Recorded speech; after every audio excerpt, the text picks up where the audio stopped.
Emmanuel Macron has declared the organisation brain dead. But the French president will be among world leaders gathering in London today for the 70th anniversary summit of the Transatlantic Military Alliance, NATO. Canadian Prime Minister Justin Trudeau was the first to touch down at Stansted Airport, with American President Donald Trump arriving shortly after. The Queen will host a banquet for the leaders at Buckingham Palace this evening, with a working meeting planned for tomorrow. As President Macron's comments have highlighted, the summit comes at a difficult time for the alliance. Shona Murray looks ahead at how leaders prepared for the agenda. Well, Rosie, 29 heads of state and government will be here in London for the next 2 days. First of all, to mark the 70th anniversary of NATO. But of course, the celebrations will be low-key and incredibly subtle, not least, of course, because they're happening with the backdrop of another terrorist attack here on London Bridge just a few days ago. But of course, for other reasons as well, because of course there are concerns about what lays ahead for the future of NATO. Not least, you think about the Trump administration's perspective on NATO. Not so long ago, US President Donald Trump said that NATO was obsolete.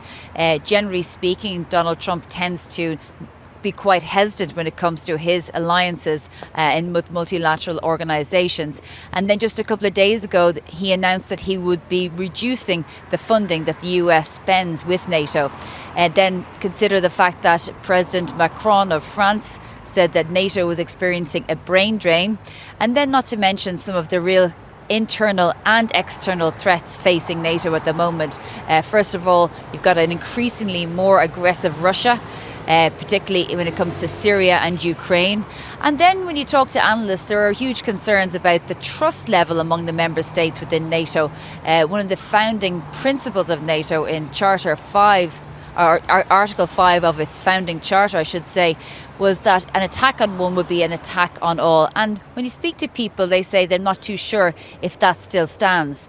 Other concerns among the member states here will be, of course, cyber security and an increasingly threatening China. So lots to discuss over the next couple of days. And of course, there will be several bilaterals with people like Donald Trump, Boris Johnson, President Macron of France. And we'll await to hear the outcome.